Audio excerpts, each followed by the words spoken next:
Hi, it's Adrienne Oliver with Remax Universal, talking to you today about buying a second property. As many of you know, I have been a landlord longer than I've been a realtor.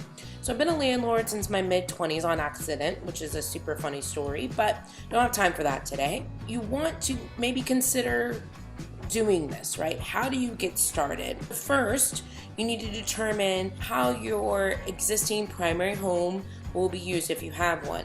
Will it be a renter's house, or is this going to be an owner's retreat? So what are you going to do with your existing home? A lot of times what I do actually is I make my existing home the lease and move into a new property for myself. But that's just one of the things we should talk about. Schedule an appointment with me and we'll go over what is exactly right for you. The secondary home that you're buying, is it like a beach house that you want to gather with family and maybe Airbnb it in the spare time? I do those. Or is it going to be a rental property in which you rent, significantly 12 months a year, right? So there's a little bit of things that you need to know which could make right now the right time for you to do this particular activity.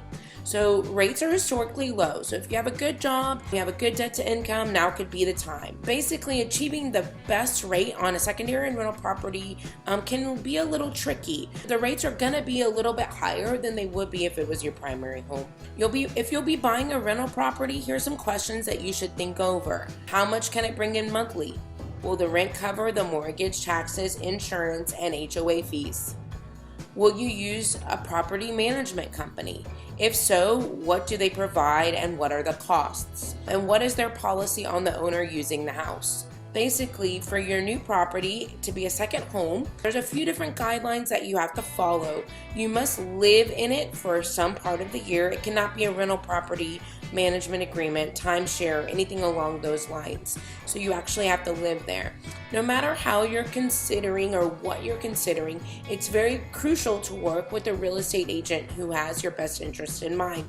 Please reach out to me. I would love to help you buying and selling of investments. I've done that with a lot of different clients and homeowners. My cell phone is 832-217-7141. Thank you and make it a great day.